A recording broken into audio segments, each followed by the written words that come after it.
All right. Good morning, good afternoon, or good evening, wherever you are listening from. I am Crystal Riley, your podcast host, and it's coffee time with Crystal, and we are here to welcome Amanda.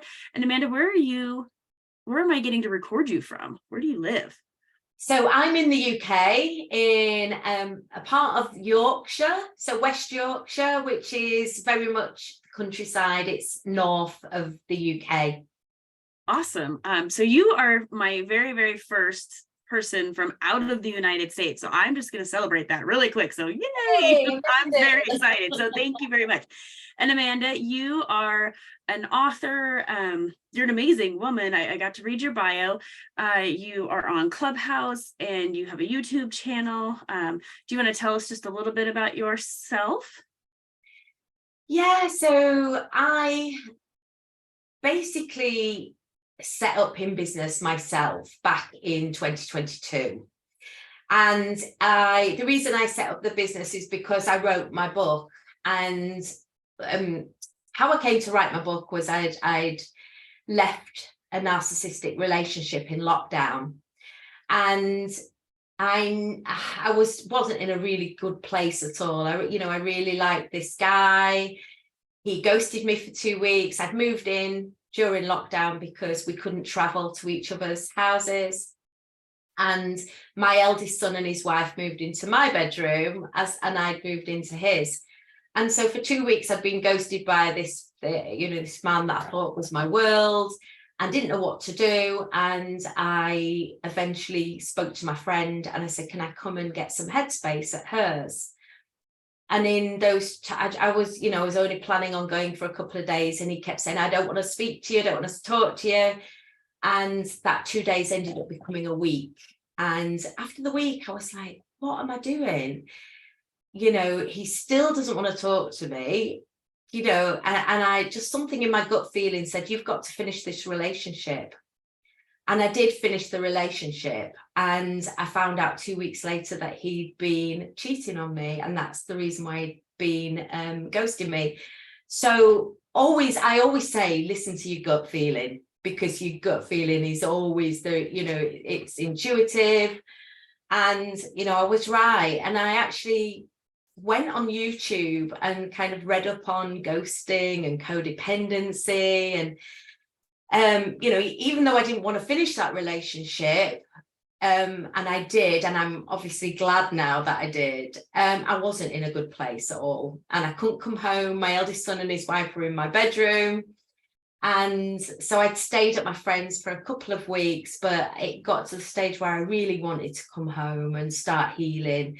And I began journaling and doing lots of self-love and various techniques that I use now all the time in my life.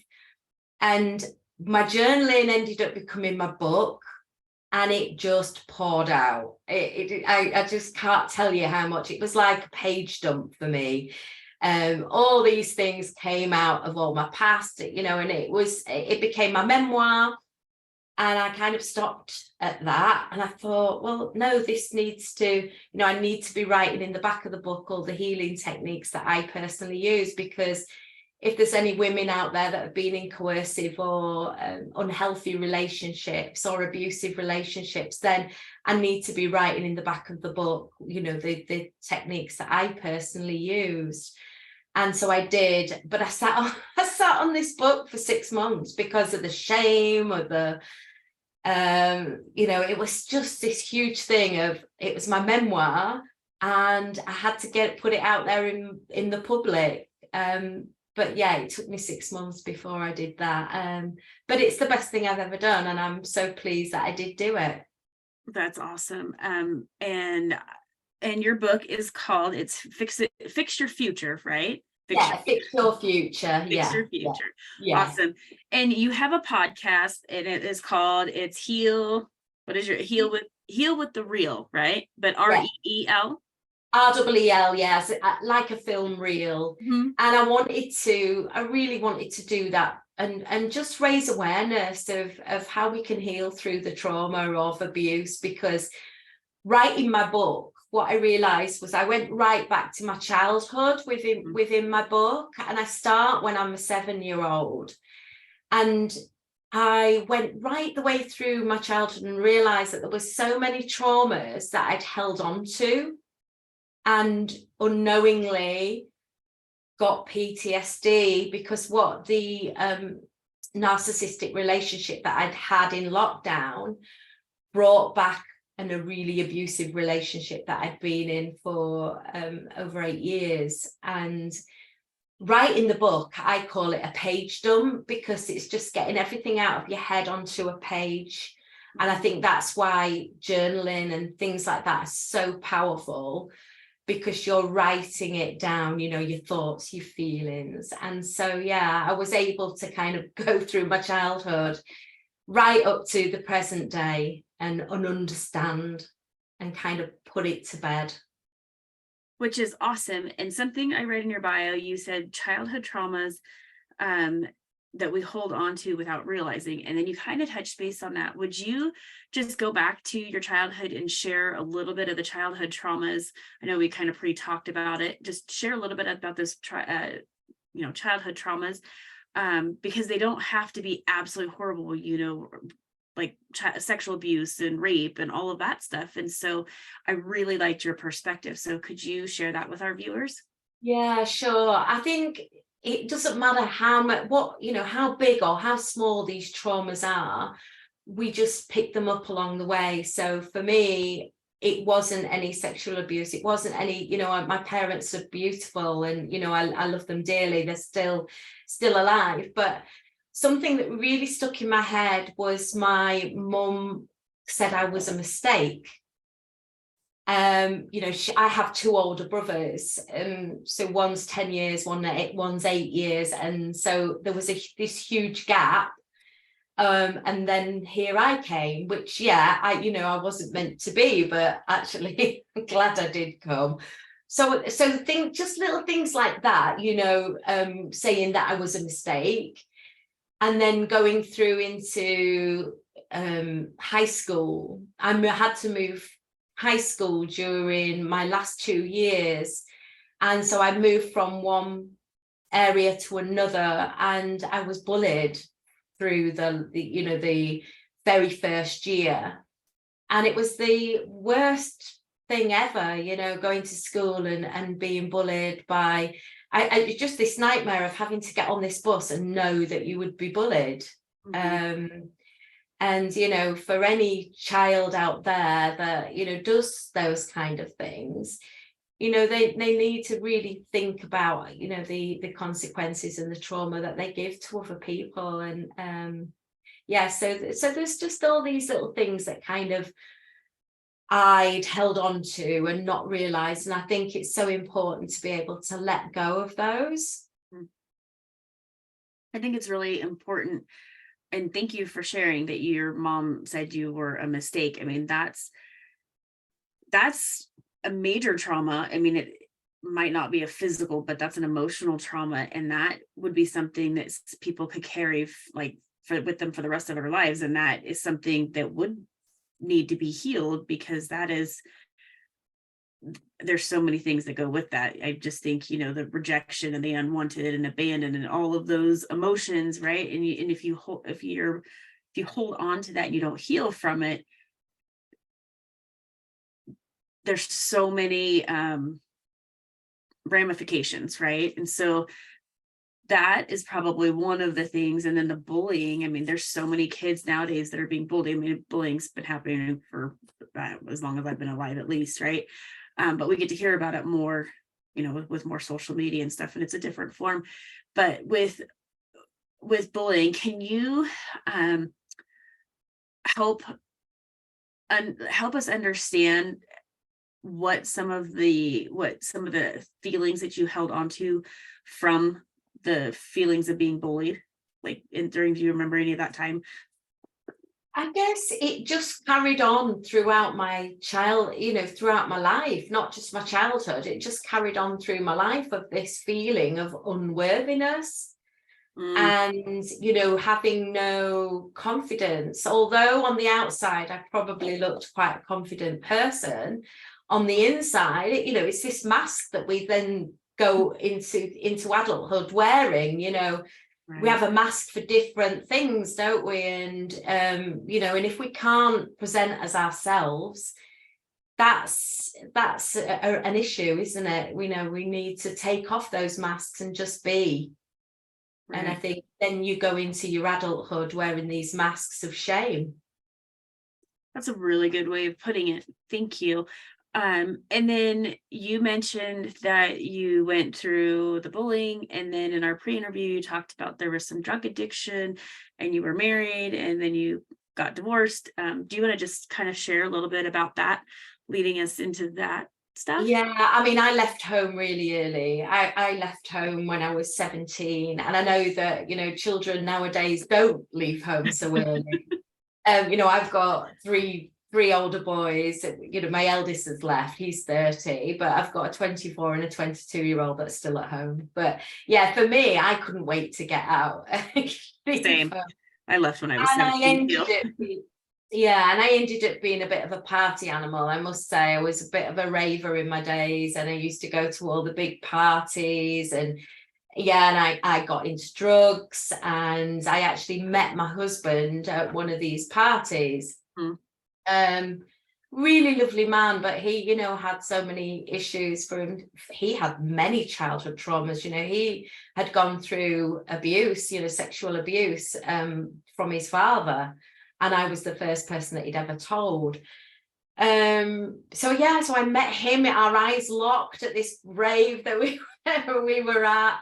And yeah, we got into addictions and various drugs. And I knew the only way that I could move forward, because we became codependent on one another, the only way I could move forward is by leaving him.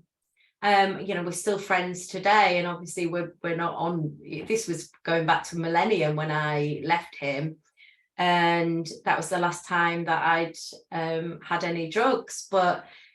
And he went off to London and met somebody new, and you know, and he got clean as well, thankfully. But 3 months later, I hadn't even given myself time to even find myself or be on my own.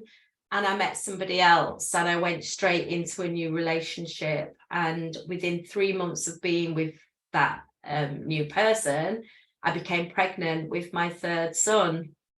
And that was just a spiral of abuse, domestic abuse. He would stalk me, would climb my drain pipes. He would do, I know I'm laughing, it really wasn't funny at the time. He stole the family dog, slashed tires. It did all sorts of horrendous things. And when I was with the narcissist during lockdown, I just realized that I've been holding on to all these traumas of the past, you know, the bullying, the addiction, the mum said, you know, my parents saying I was a mistake, all these things that you realize that you don't necessarily think will affect you in later life actually comes back to bite you on the arse, you know, and say, it does.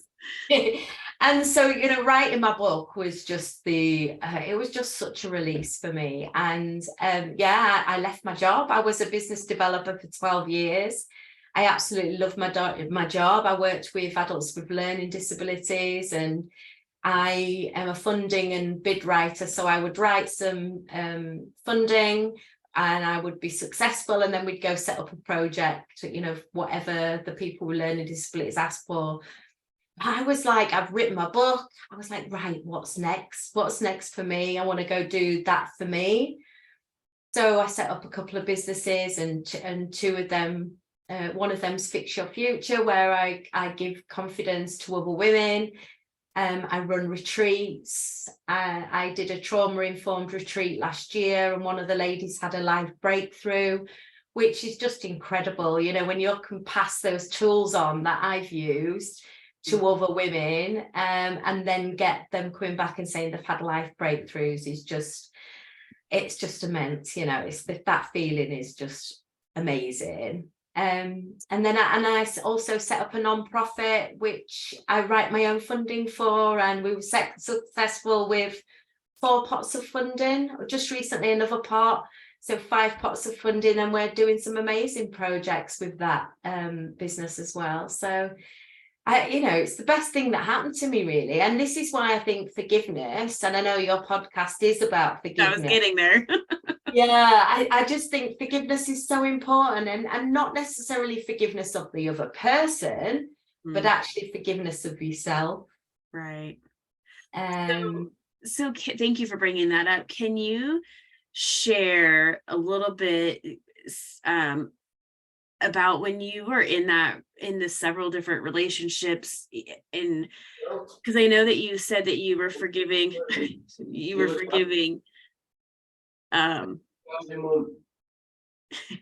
so it's okay.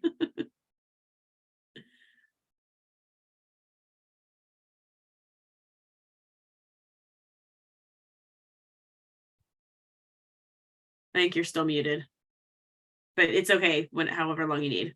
Sorry. No, it's okay. It's okay. I think my person, she listens to all of them, so she might be so she can edit it out. It's no big deal.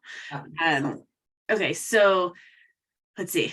Trying to remember where we were at. So okay, we were getting ready to start talking about forgiveness, and so since we are a forgiveness podcast, and I know that you said in your writing stuff too, for the pre-interview, you had a lot of self-forgiveness, and you just touched base on something that I really, really think is important. And I try to talk about almost every episode, is how important it's not just forgiving ourselves. And it's not necessarily forgiving the other person because they've said sorry.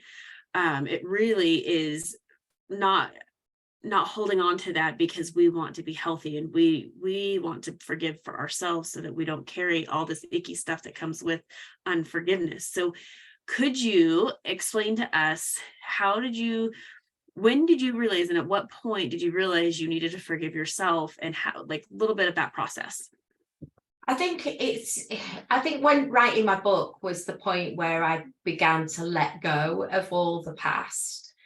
And I think that is important, letting go of the past, because if you're forever living in the past, then you can never move forward in life. And I think it's just about being in the present, being grateful for what's around you and what surrounds you in your life, and just living in the now, not looking ahead and worry, because then you get into that worry headspace of, what's going to come, what's next, what if, and all that.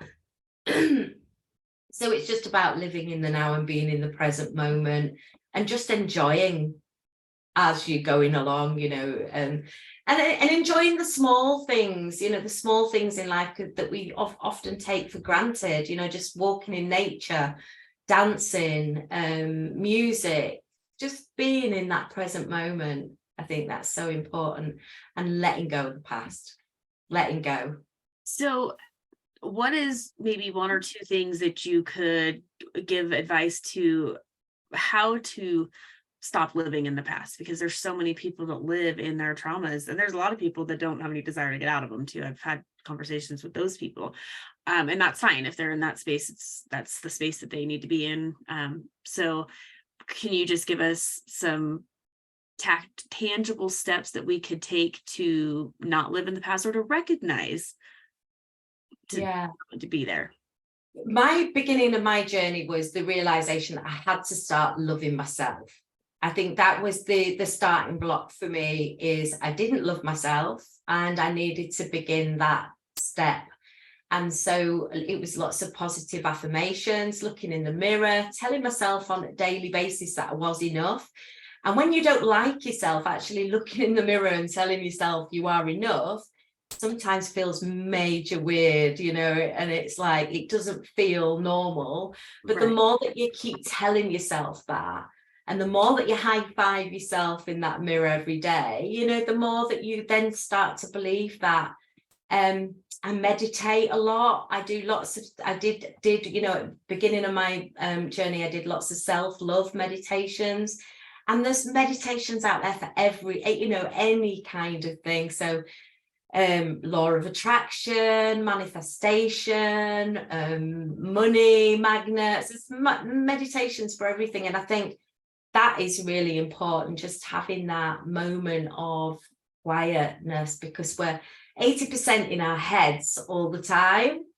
And so just having that moment of that breath and, thinking about, right, what is my next step? What are my goals? Vision boards are something that I do, and I'm doing 2 workshops in fact at a retreat at the weekend, and I have my vision board on as my phone saver with all my goals on, that all my future goals, and they come true. As an example, at the beginning of the year, I wanted a new dog. My dog had died a couple of years ago, and I really wanted a new dog. So I put a little dog on my vision board. And in June, this little Yorkie Terrier came into my life, and he needed a home. He belonged to an elderly man who died. And I went to go see my friend. She said, "Oh, this little dog needs a home." And I was like, wow. An hour later, he came home with me. It was lovely. That's awesome.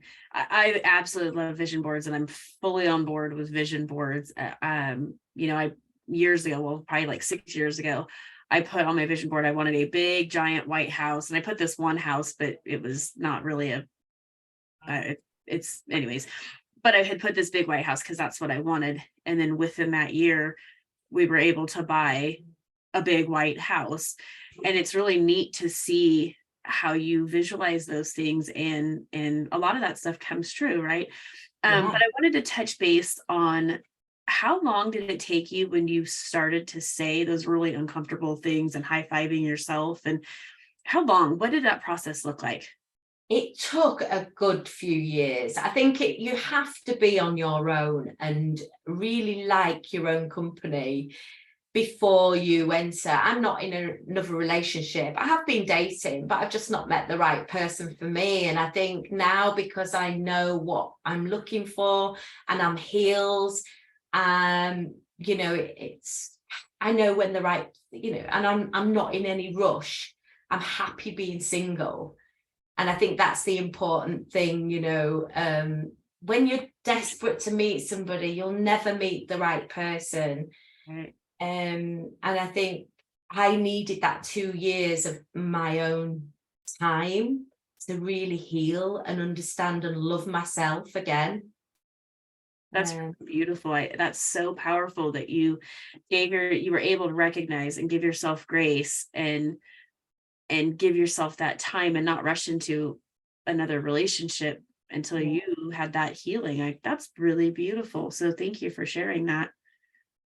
Yeah, and understand. And I think the most important thing is really understanding what unhealthy relationships look like. So that you don't go into those unhealthy relationships. Give us an example of what an unhealthy relationship, what would that look like? Oh God, the guy that I met during lockdown, he'd literally just come out of a relationship a month earlier. So that's a definite red flag that I just did not think at the time. But looking back now, I know that that's a red flag. Love bombing in the beginning, which was definitely happened to me, loads of love bombing. And, he quickly said or told me he loved me. I'd only been with him a year. But within the first month or so, he told me he loved me. Look, so that's another red flag. How can you know that you love that person properly in such a short space of time? And then gaslighting, lots of gaslighting towards the end, and saying that, well, it might be, you've done that, it was all because of you that I was like that, or kind of blaming me for something that he'd done and saying that it was my fault for the way that he was acting. So things like that, obviously domestic abuse you can recognize because, it's physical, right? Yeah, but it's more the coercive, controlling relationships that we have to be aware of.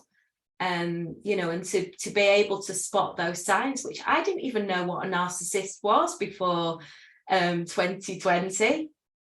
And I just had to go away and do that learning. And I think that's the important thing. And love yourself and understand maybe why you're choosing the wrong people in the first place, which was definitely me.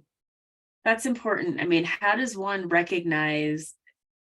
I mean, there's so many people that are wrapped up in their junk and their past traumas and things like that. So then how does a person get to a point? I mean, I understand like you came to that point where you were in that toxic relationship. And so then you were able to step aside and say, but not everybody has that, or it takes over and over and over again. We have people in our lives that are in really unhealthy relationships, and they continue, and then they have that shame and that guilt and stuff like that, but they continue to stay in it, but then they maybe hide it from the people that they love and care about. And is that a sense of unworthiness? Is that where that comes from? I'm processing this out loud. So, I think habit or comfortability or that narcissistic personality that they're, doing the gaslighting. So and I think you're right. You keep repeating that pattern. You will keep it in that spiral constantly until something all of a sudden goes ding, and you learn that lesson, because it's about learning the lesson. And so it will keep happening until you learn that lesson. And that is definitely what happened to me. I kept choosing the wrong people. Right. And then you healed your stuff. You have such a beautiful story. I'm very thankful, very enlightening. Is there anything, as we wrap up, is there anything that you would like to share with our listeners that will help them propel into their self-forgiveness, or recognizing anything, or anything that you'd like to share?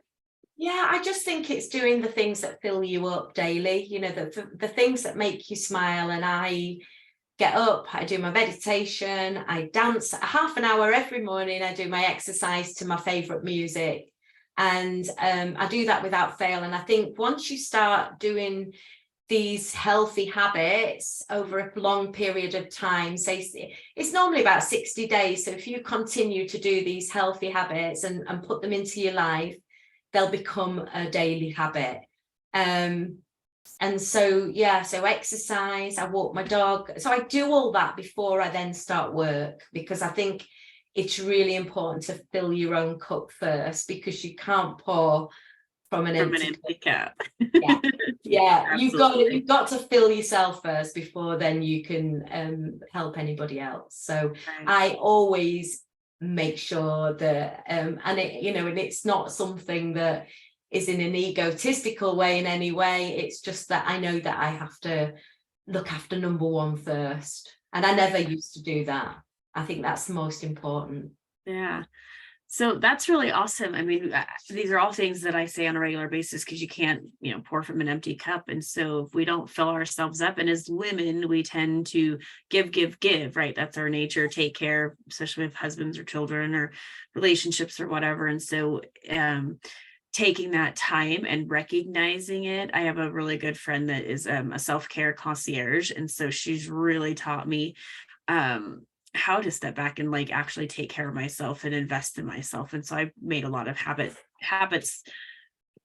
I've changed and made a lot of habits, and not just the self-awareness, but I'm loving myself more. And then my boundaries are way more incredible. And not everybody loves the boundaries that I've set up, but that's not, that's something that I think people need to know. No is a complete sentence, right? Yeah. Full sentence. We don't have to give an explanation if we don't want to do something. No, it's simple. Yeah. And I think women, have 17 excuses as to why they can't do something. But the reality is we make time for what's important, and no is a complete sentence. And so, there's a lot of good information with you. Thank you. And then how do we contact you if we wanted to, if listeners wanted to contact you? Yeah, I'm Amanda Haigh, which is spelled Haigh, and I'm on LinkedIn, I'm on Facebook, I'm on Heal with the Real on YouTube. So if you search, as you say, 𝐷𝐸𝐿, Heal with the Real is my podcast, where I have survivors to thrivers of women that have been through coercive relationships and how they've come out the other side. And they're the platforms that you'll be able to find me on, and Instagram as well. Awesome. Well, I have really enjoyed our conversation. Thank you, Amanda, and thank you for joining Coffee Time with Crystal. And I hope you all have a wonderful and blessed day. Thank you so much. Thanks, Crystal. No problem. Thank you.